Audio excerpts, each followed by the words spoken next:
Pinanood ni Naruto at Shikamaru ang announcement tungkol sa bagong Parent and Child Day holiday. Nag-uusap sila kung paano nagbago ang buhay shinobi mula noong panahon nila. Plano ni Shikamaru na ayusin ang schedule ni Naruto para makasama niya ang mga anak niya, pero dumating ang ilang shopkeeper sa opisina at kailangan ng pirma niya sa sandamakmak na papeles. Sinabi ni Naruto kay Shikamaru na seryoso siya sa pag-clear ng schedule niya. Araw bago ang holiday, nagtanong sina Boruto at Himawari kung makakasama ba sila ni Naruto. Sabi ni Hinata, makakasama sila, tapos umalis siya para bisitahin ang tatay niya. Dumating lang si Naruto kinabukasan ng umaga. Umalis si Boruto para mag-training, at sinabi niya na naghihintay si Himawari. Nakita ni Naruto si Himawari na tulog sa sahig. Ginaising niya ito at sinabi ni Himawari na gusto niyang bumili ng Kurama plush toy kasama siya. Gusto sanang matulog muna si Naruto, pero nalaman niya na limited edition lang ito para sa holiday. Pinili niyang sumama kay Himawari kaysa matulog. Ipinaliwanag ni Himawari kung paano gumagana ang toy at inihalin tulad ito ni Naruto sa baby. Nagbigay rin ng sariling reaction si Kurama sa loob niya. Pagdating nila sa tindahan, madami nang nakapila. Doon din nila nakita si Kiba. Ipinaliwanag ni Naruto na dati siyang teammate ni Hinata, pero di na maalala ni Himawari kasi bata pa siya noon. Pinakita ni Kiba si Akamaru at Akemaru at hinaplos sila ni Himawari. Nandoon si Kiba para kumuha rin ng Kurama plush para sa girlfriend niya. Mabilis na naubos ang stock ng toy. At hindi nakakuha si Kiba. Mali pa ang nakuha ni Naruto, Shokaku plush ang napulot niya. Nagdesisyon si Kiba na tulungan silang maghanap sa ibang lugar. Pumunta sila sa Yamanaka Flowers kung saan tinanong siya ni Ino kung bakit plush toy ang hinahanap sa flower shop. Pero binigyan niya si Himawari ng 2 sunflower bilang pasasalamat sa pagtulong kay Inojin dati. Habang naglalakad si Boruto, nakita niya si Shino na may hawak na Kurama plush. Pinapasa niya ito na parang research para mas maintindihan ng mga estudyante niya. Sunod nilang pinuntahan ang shop ni Tenten. Nagpagilty si Tenten kay Naruto kaya napabili siya ng Parent and Child Kunai set at pink shuriken necklace para kay Himawari. Dumating si Kiba at sinabi niyang nakuha niya ang huling Kurama plush mula sa kiosk. Pero pagbigay ni Akamaru ng package, burger pala ang laman. Nakita nila ang taong kumuha ng tunay na package ni Kiba. At hinabol siya ni Naruto. Naabutan niya ito at nakilala bilang shinobi na inutusan niyang mag-imbestiga sa border. Nag-alala ang anak ng shinobi at humingi ito ng tawad kay Naruto. Dumating si Himawari at inabot ang plush toy sa anak ng shinobi. Tinanggal ni Naruto ang shinobi sa malayong mission at inassign na lang sa village gate para malapit siya sa anak niya. Sa huli, tuwang-tuwa si Himawari sa oras na ginugol niya kasama si Naruto at sinabi niyang iingatan niya ang mga regalo na nakuha niya mula sa tatay niya. Maraming kusiniro ang nag-uusap tungkol sa nalalapit na eating contest at iniisip nila kung paano isasama si Choji Akamichi. Si Choji naman, nanonood ng balita tungkol sa Parent and Child Day sa TV habang kain ng kain at palaipat-lipat ng channel. Nang makita siya, tinanong ni Chocho si Kari kung bakit niya ba pinakasalan si Choji. Si Kari, hindi maalala at biglang nainis dahil kinain ni Choji mag-isa ang mga snacks na binili niya para sana sa kanila. Lalong uminit ang ulo ni Kari nang hiraitan pa siya ni Choji na bumili ulit ng chips. Kaya pinaalis niya ito. Habang naglalakad, nakasalubong ni na Choji at Chocho si Boruto at ikinwento nila ang sitwasyon. Biglang nakita ni Chocho ang patalastas tungkol sa Parent and Child Day eating contest. Gusto niyang sumali kasama ang tatay niya para mapatunayan kay Kari na role model ito. Sa contest, nandoon din sina Sai at Inojin, Rock Lee at Metal Lee, pati na rin sina Shikamaru at Shikadai. Umabot sa second round sina Choji at Chocho pero nagulat sila nang may team na tumable sa kanila.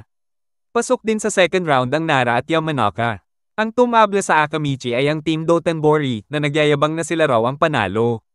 Pasok sa semifinals ang Akamichi, Dotonbori, at Nara. Isang kusiniro ang nanunood at nakipagsabuatan sa Dotonbori, takot na baka masira ang negosyo niya kapag nanalo si Choji. Sa huli, umabot sa finals ang Dotonbori at Akamichi. Habang nanonood si Kari, napansin naman ni Boruto si Shino sa audience na may hawak pang Kurama doll. Habang nagpapahinga ang Akamichi, nag-alala si Kari sa kahalagahan ng contest at sa pagiging pabaya nila. Gusto namang tikman ni Boruto ang spicy burger mula semifinals, pero nang makita niya ang tira ng Dotonbori, hindi naman pala maanghang. Pagdating ng final round, nilagyan ng sabuatan na coke ng mabababaw na mangkok ang Dotonbori para may advantage sila. Dinalhan sila ni Boruto ng normal na mangkok. Nahihirapan si Chocho na ubusin mag-isa at naalala niya na ang masarap na pagkain ay dapat pinagsasaluhan. Sumigaw din si Kari ng ganoon mula sa audience. Nabuhayan ng loob si Choji at nagsimulang humabol sa Dotonbori. Nakialam ang Kusiniro gamit ang ninjutsu para palakihin ang mga dumpling. Sinubukan ni Rock at Metal na ayusin pero palpak. Gumamit si Kari ng lightning release para palayain ang anak niya pero kinailangan si Choji na magpalaki ng katawan para kainin lahat ng dumpling. Pagkatapos, sinunog niya ang mga calories at ginawang chakra. Nanalo ang Akamichi sa contest. Narinig ni Sakura at Sarada sa TV ang announcement ni Naruto tungkol sa Parent and Child Day. Humingi ng pasensya si Sakura dahil kailangan niyang magtrabaho sa araw na iyon. Sabi naman ni Sarada na ayos lang kasi wala rin naman si Sasuke at nangako pa siyang tutulungan si Boruto sa Shuriken training. Nagtataka siya kung nasaan ang tatay niya, hindi niya alam na nasa Konoha na pala ito. Nakilala ni Boruto si Sasuke sa kalsada at nagtanong ito tungkol sa mga family activities. Ipinaliwanag ni Boruto ang bagong holiday. Tinanong ni Sasuke si Naruto at idinagdag ni Boruto na kasama nito si Himawari ngayon. Sinabi rin niya kung nasaan si Sarada at sinuggest na makasama siya. Habang naghihintay sa tabi ng ilog, nagbalik tanaw si Sasuke sa mga panahon kasama ang tatay niya, lalo na nang matutunan niya ang fire release, Great Fireball technique. Nagulat si Sarada nang makita siya roon. Ipinaliwanag ni Sasuke na kararating lang niya sa village, nalaman niya mula kay Boruto ang pwesto ni Sarada at inaya niya itong pumunta sa mga festival. Natuwa si Sarada na naroon ang tatay niya pero sinabi ni Sasuke na dumaan lang siya kasi may business malapit kaya nabawasan ang saya ng anak. Habang pinapanood ang ibang magulang na kasama ang mga anak nila, nahirapan si Sasuke makabanding kay Sarada. Nakita nila sina Naruto at Himawari na naghahanap ng Kurama doll. Naiinggit si Sarada sa closeness ng dalawa. Naalala ni Sasuke nang buhatin siya ni Itachi noon at inalok niyang buhatin si Sarada pero nahiya ang anak at umalis. Lumapit si Kakashi kay Sasuke. Sinabing natuyot na ang social skills niya dahil sa sobrang pagiging mag-isa at nagbiro pa na kumuha siya ng tips mula sa Icha Icha box. Nadaanan ni Sasuke si Shino na busy sa Kurama doll niya. Pagkatapos ng awkward na katahimikan, tinanong niya si Shino tungkol kay Sarada. Pinuri ni Shino ang talento nito at ang hirap ng landas na pinili. Nang tanungin ni Sasuke kung may parasites ba sa anak niya, inakala ni Shino na insulto iyon laban sa mga insekto. Nang kinausap ulit ni Sasuke si Sarada, sinubukan niyang gamitin ang advice ni Kakashi mula sa libro, pero lalo lang siyang nap-icon. Nakita ni Boruto si Sarada na nag-iisa at nagte-training, at tinanong tungkol kay Sasuke. Inamin ni Sarada na pakiramdam niya, hindi siya kilala ng tatay niya. Nagulat siya nang tanungin siya ni Boruto kung kilala ba niya talaga si Sasuke at sinabi nitong sabihin niya kung may gusto siyang gawin kasama ang tatay niya. Nagreklamo si Sasuke kay Kakashi tungkol sa palpak na payo at nakasalubong nila si Sakura. Sa bahay, nag-usap silang dalawa tungkol sa pananaw ni Sarada sa tatay niya at ipinaliwanag ni Sakura na gusto ni Sarada maging Hokage. Natagpuan ni Sasuke si Sarada na nagpa-practice ng Shuriken. Sinabi niya na minsan, gusto rin niyang maging Hokage, pero baliko ang paniniwala niya noon hanggang sa ituwid siya ni Naruto. Tinulungan niya si Sarada sa Shuriken training. Sa pag-uwi nila, nakasalubong nila si Boruto. At ibinalik ni Sarada sa kanya ang parehong advice na ibinigay nito sa kanya. Sa bahay nila Naruto, humingi ito ng sorry kay Boruto dahil buong araw niyang nakasama si Himawari. Binigyan niya si Boruto ng parent and child kinai set na binili niya kay Tenten. Hiningi ni Boruto na mag-training sila kasi technically parent and child day pa rin. Sa bahay naman ni Shino, todo alaga pa rin siya sa Kurama doll niya. Sa isang mission, naghanda ang Team 15 para lumaban at inutusan ni Hanabi si Namida na manatili sa likod para bantayan ang mga kliyente. May Shuriken na tumalsik at tumama kay Namida pero sinabi niyang kaya niyang lumaban at nagsimulang maiyak. Napansin ng mga kakampi niya kaya tinakpan nila ang kanilang tenga. Umiyak si Namida ng malakas at nawalan ng malay ang lahat ng kalaban pati na rin ang mga merchant na dapat nilang protektahan. Pinuri siya ng team sa jutsu niya pero nahiya si Namida. Sa Information and Receiving Center, sinabi ni Wasabi at Sumire kay Namida na cleared na sila ng doktor at bumati rin ng Team 7 sa kanila dahil natalo nila ang Garakuta Gang. Nang hindi makasagot si Wasabi at Sumire, ipinaliwanag ni Namida na nawalan sila ng pandinig dahil sa jutsu niya.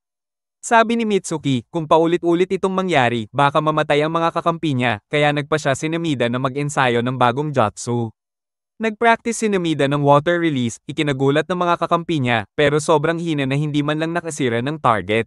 Suggest ni Sumire na baka mas okay kung i-reconsider niya ang paggamit ng Calling on Tears technique, pero nagpumilit si Namida na gumamit ng bagong jutsu at humingi ng tulong kay Hanabi. Sabi ni Hanabi, ang problema ay chakra control. Pinagamit niya si Sumire ng water release na nakasira agad ng target. Ipinaliwanag ni Hanabi na kapag umiiyak si Namida dahil sa emosyon, nawawala ang focus niya. Nakiusap si Namida na turuan siya. Pinatry ni Hanabi kay Namida na eye-mold ang chakra habang iniiwasan ang mga atake nito. Ginamit niya ang Byakugan para makita ang chakra control pero hindi kinaya ni Namida. Sunod, pinatry ni Hanabi na palayuin pa ang abot ng jutsu niya. Natakot pa ng konti sina Wasabi at Sumire kay Hanabi pero gumanda ang reach ng tubig ni Namida. Pagkatapos, gusto ni Hanabi na patumbahin niya ang isang makapal na troso para lumakas ang power ng jutsu niya. Nagpa siya rin sina Sumire at Wasabi na sabayan siya sa training bilang suporta. Kinabukasan, nag-sparring si Namida laban sa kanila at patuloy na gumanda ang performance niya. Sa susunod na mission, bantay ulit sila ng parehong merchants, ngayon may hawak ng historical document galing sa First Hokage. Nakilala sila ng Garakouta Gang at nagbigay babala ang mga tauhan sa kanilang leader. Nagsimula ang laban pero mahina ang tama ng water release ni Namida laban sa water clones. Inatake siya ng isa sa malapitan. Pero gumamit si Sumire ng no na lumaki para sagipin siya. Habang distracted ang kalaban, nakatakas ang iba dala ang mga paninda. Inutusan ni Hanabi ang mga bata na bantayan ng merchants habang hinabol niya ang Garakouta. Pinadala rin ni Sumire si No para tumulong. Naiinis si Namida kasi walang epekto ang jutsu niya. Ipinakita ng isang merchant na nasa kanila pa rin ang dokumento ng First Hokage pero lumitaw ang Garakouta leader, masayang hindi siya umalis. Gusto ni Sumire na tumakas ang iba kasama ang merchants. Pero sinalo ni Namida ang shuriken para sa kanya. Ginamit ng leader ang earth release at bumaon sila sa lupa. Sinisi ni Namida ang sarili pero pinaalala ng teammates niya na lumalakas na siya. Kinuha ng leader ang dokumento at sinabing swerte siya na hindi umiyak si Namida. Nagpa siya si Namida na umiyak kaya tumakbo ang kalaban. Hinikayat siya ni Wasabi na ilabas na ang iyak. Naalala ni Namida ang training niya at ginamit ito sa calling on tears technique. Lumakas at humaba ang abot. Mas nakafocus at nataman niya ang Garakouta leader. Nakalaya sila sa jutsu at tinawag ni Sumire si No. Nang mawala ito bigla, nagkaroon ng signal si Hanabi tungkol sa laban. Inatake ni Wasabi at No ang mga natitirang kalaban na nagtangkang tumakas. Sinubukan ulit ni Namida ang jutsu niya pero ubos na ang chakra kaya hindi na niya nakontrol at lahat sila tinamaan. Naisip ni Hanabi na marami pang dapat matutunan si Namida. Pagkakita ulit nila sa Team 7, binati sila ulit at tinanong tungkol sa pagkawala ng pandinig. Ipinaliwanag ni Namida na ginamit niya ang iyak para protektahan sila. Nakapture ng Team 10 ang isang grupo ng mga bandido sa wind power plant. Isa sa mga kalaban nag-drop ng explosive tag habang hinahabol ni Shikadai mag-isa at nasira ang parte ng istruktura. Napansin ni na Inojin at Chocho na medyo mainitin at padalos-dalos si Shikadai. Isang buwan bago noon, inimbitahan si Temari sa isang banquet kasama ang mga bigati ng Land of Wind. Nakipag-usap si Encho kay Shikamaru tungkol sa politika at itsura sa publiko at pinilit niyang kailangan gumaling si Shikadai sa Shadow Jutsu ng Nara. Narinig ito ni Shikadai. Pag-alis nila, tinanong ni Shikadai ang tatay niya kung bakit pinagtitiisan pa nila si Encho. Ipinaliwanag ni Shikamaru na may utang na loob sila sa matandang iyon mula pa panahon ni Shikako.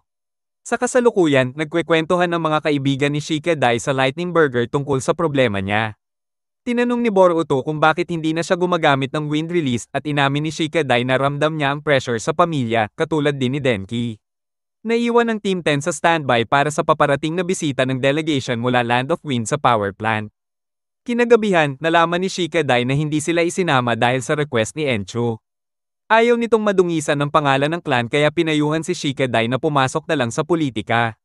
Nangako si Encho na hindi na makikialam kay Shikamaru basta pumayag si Shikadai. Pag-uwi, ikinagulat ni Temari ang plano pero sinuportahan siya ni Shikamaru kung ito talaga ang gusto niya. Sinabi rin ito ni Shikadai kay Mogi at sa mga tropa niya. Bumisita si Shikadai sa wind power plant kasama si Denki na nag-aalaga ng sistema doon. Sinabi niya kay Denki ang plano niyang magpalit ng career. Bago pa sila makapag-usap ng matagal, nagkaproblema sa isa sa mga baterya dahil sa pinsalang nagawa dati. Habang inaayos ito ni Denki, sinabi niya kay Shikadai na gagamitin niya ang sitwasyon para mapabuti ang village. Hindi gumana ang solusyon at hinala niya may naputol na wire. May isa pang windmill turbine na konektado sa baterya at pwedeng makatulong, kaya ginamit ni Shikadai ang wind release para paandarin ito at naayos ni Denki ang problema. Biglang gumuho ang parte ng kisame pero nailigtas ni Shikadai si Denki gamit ang shadow imitation technique. Doon napagtanto ni Shikadai na hindi para sa kanya ang politika. Sinabi niya sa mga magulang niya ang desisyon at humiling kay Temari na turuan siya ng tamang wind release. Dumating si Encho dala ang mga papeles para pirmahan. Pero sinabi ni Shikadai na nagbago na ang isip niya. Naiinis na umalis si Encho. Maya-maya, sa Lightning Burger, sinabi ni Shikadai sa mga kaibigan niya na hindi na siya magiging politician, ikinagulat nila lahat. Si Mitsuki ay nagbalita kay Boruto na magkakaroon sila ng joint mission kasama ang Team 15. Biglang napansin ni Boruto na may parang manyak na naninilip, kaya naghagis siya ng kanay at nagulat ito, tuloy nahulog mula sa puno. Hawak pala nito ang pugad ng itlog kaya nagsorry sila at tinulungan siyang bumangon. Pinakita ni Tsuka ang galing niya, nilasahan pa ang itlog para makilala. Ibinabalik niya ang pugad sa puno at nag-explain tungkol sa genes kung paano bumubuo ng katangian ng hayop. Nang sabihin ni Boruto na mas higit siya kaysa genes, bigla siyang tinanong ni Tsuka kung pwede siyang tikman, kaya umalis na lang ang mga genin. Ipinaliwanag ni Konohamaru na si Hanabi ay tumutulong sa border patrol dahil may pumasok na dayo, kaya siya ang mamumuno sa dalawang team. Inutusan sila ni Suika Kononji na imbestigahan ang mga ibong umaatake sa baryo malapit sa kagubatan sa gilid ng Land of Fire. Dahil wala silang karanasan sa mga ibon, isinama si Tsuka bilang tulong. Sa biyahe, nandidiri si Sarada ng tikman ni Tsuka ang tae ng ibon para alamin ang diet nito. Plano ng Team 15 gamitin ang karanasan nila mula sa dati nilang animal mission. Ginugol ng grupo ang sumunod na araw sa pananaliksik. Si Wasabi ginamit ang cat covering para makatakbo sa malawak na lugar. Malapit sa baryo, napansin ni Tsuka na walang huni ng mga ibon. Nakakita sila ng isang villager na inaatake at tinulungan. Biglang lumapit kay Boruto ang isang ganap na nag-transform na si Jugo, galit at wild. Naipit si Boruto sa gilid ng bangin pero tinulak siya ni No pababa ng ilog. Nagpasalamat si Boruto kay Sumire. Pagbalik nila sa grupo na nag-aalaga ng sugatang villager, sinabi nila ang nangyaring laban nila sa halimaw. Napansin ni Namida na may kakaiba kay Sumire. Lalong lumala ang lagay ng villager, humina ang paghinga at uminit ang katawan. Pagdating sa baryo, hinala ni Tsuka na may sakit na galing sa mga ibon. Pinaliwanag ng matandang villager na nagsimulang magbago ang mga ibon isang buwan na ang nakalipas, sinisira ang pananim at umaatake sa tao. May mga hilang hindi na naririnig mula sa gubat. Sinabi rin niya na unang nagbago ang mga ibong tubig mula sa ilog na galing bundok, dumadaan sa baryo at umaagos papunta sa Land of Rivers. Pinayuhan ni Konohamaru na huwag na silang uminom sa ilog, balon na lang. Lumabas ang kakaibang marka kung saan nasugatan ang villager. Pinakita pa ng mga taga-baryo ang iba pang may parehong pattern. Dinala din nila ang nawalan ng malay na si Jugo na nahanap sa tabi ng ilog. Nakilala agad ni Sarada at Mitsuki. Nang magising si Jugo, palusot niya ay nadulas siya at nahulog sa ilog. Nagduda si No sa kanya. Biglang nagising ang isang may sakit at inatake si Tsuka. Inutusan ni Konohamaru ang mga genin na ilikas ang mga villager habang siya ang haharap sa nagwawalang may sakit. Nilor ni Jugo ang may sakit, binockout niya at tinago ang partial transformation niya. Sinabi niya kay Boruto na huwag lumapit sa gubat at agad umalis. Napansin ni Mitsuki na nawala na ang pattern sa villager. Ipinaliwanag ni Konohamaru sa mga genin ang tungkol sa cursed seals at nagduda siya kay Jugo dahil sa koneksyon nito kay Orochimaru na gumagamit ng mga seal. Naghiwa-hiwalay ang grupo para makasaklaw ng mas maraming lugar. Nagbatong test si Boruto para kumpirmahin ang hinala niya base sa kwento ng villager na yung mga sigaw ay echo lang. Natunto nila ang pinagmulan, isang kuweba na may pintuan. Sa loob, nakita nila si Jugo na hirap pigilan ang transformation niya. Nakilala agad ni Boruto na siya ang halimaw na umatake sa kanya at binalaan si Sarada na kailangan nilang tumakbo. Biglang lumingon si Jugo at nagsabing papatayin niya sila. Tumakas sina Boruto at Sarada mula sa kuweba at plano sanang balaan si Konohamaru. Dumating sina Konohamaru at Mitsuki sakto para protektahan sila mula sa atake ni Jugo. Pinagalitan sila ni Konohamaru dahil hindi agad sila nag-report at ipinaliwanag niya na nasa full cursed seal transformation si Jugo at ubod ng patayan ang instincts nito. Nakipaglaban si Konohamaru kay Jugo habang suporta lang mula sa malayo ang mga genin, pero baliwala kay Jugo lahat ng atake. Hinablat niya si Konohamaru at sinimulang higupin ang chakra. Binigyan siya ni Konohamaru ng Rasengan sa mukha, tuloy bagsak siya sa lupa. Bahagyang bumalik sa normal ang katawan ni Jugo at nang makita si Konohamaru na drain sa lupa, umalis na lang siya. Sinundan siya ng mga genin, nag-uusap kung anong dapat gawin, pero sinabihan sila ni Jugo na lumayo. Nahanap nila siyang nawala ng malay malapit sa tubig kasama ng maraming ibon at balik normal na ang katawan niya. Dumating si Konohamaru kasama ang mga babae ng Team 15 at si Tesaka at napansin ang isang injection device malapit kay Jugo. Sinaliksik ni Tesaka ang kondisyon ni Jugo para ikumpara sa mga ibon, sabay comment tungkol sa natural habitat ng endangered na species ng ibon. Nagising si Jugo at nang umatake ang isang ibon na may sakit, tinanggal niya ang cursed seal nito. Tinanggihan niya sagutin ang tanong ni Boruto at inabot lang ang kanay na ginamit niya pampatay ng mga ibon kanina. Dinala nila si Konohamaru pabalik sa baryo habang tinago muna ni Boruto ang nangyari hanggang may mas malinaw silang impormasyon. Sabi ni Konohamaru, makakabawi siya pagkatapos ng 4 o 5 araw na pahinga. Nag-alala si Wasabi na baka nahawa siya ng cursed seal sa sugat gaya ng mga ibon, pero paliwanag ni Tesaka na kinuha niya ang dugo ni Jugo at iba ang cursed seal niya kumpara sa mga ibon.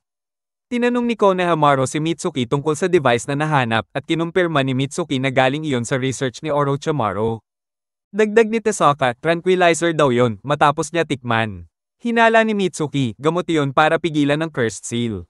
Inutusan ni Konohamaru ang Team 15 na bumalik sa Konoha para humingi ng backup at Team 7 naman na bantayan si Jugo mula sa malayo at tingnan kung may iba pang gamot na pampigil ng cursed seal. Nakita ni na Team 7 at Tesaka si Jugo na tinatanggal ang cursed seal ng isang ibon pero hirap siyang ikulong sa katawan niya ang epekto. Na-touch si Tesaka sa pagmamahal ni Jugo sa mga ibon. Binaliwala ni Jugo ang sorry ni Boruto at bumalik sa kuweba niya kung saan nag-transform siya sa isang kwarto na di niya malabasan kapag nakatransform.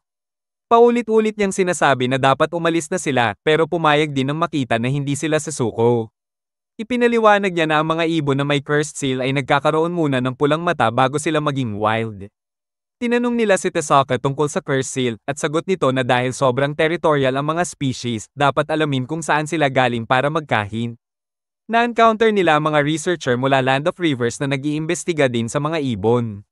Nang humiling ang mga researcher na magbahagi ng impormasyon, nagsinungaling si Boruto at sinabing kara-rating lang nila kaya wala pa silang datos. Tinanong siya ni Jugo kung bakit di niya sinabi ang tungkol sa kanya at sagot ni Boruto na di nila mailigtas ang mga ibon kung wala siya. Biglang nakaramdam si Jugo ng panibagong transformation at di na niya ma-inject ang sarili niya. Si Boruto na ang nagbigay sa kanya ng gamot. Pagkatapos ng episode, nagpumilit si Boruto na tutulungan siya dahil siya lang ang makakaligtas sa mga ibon. Nagtiwala si Jugo at ibinigay kay Boruto ang dagdag na doses ng tranquilizer. Sa pagbabalik ng Team 15 papuntang Konoha, inatake sila ng dalawang magkapatid na may gamit na device para paganahin ang cursed seals. Samantala, pinag-uusapan ni na Team 7, Jugo, at Tesaka ang kabiguan nilang makausad at nagdududa na may mas malaki pang nangyayari. Hindi nila alam, pinagmamasdan sila ng isang researcher mula Land of Rivers at nag-report ito tungkol kay Jugo.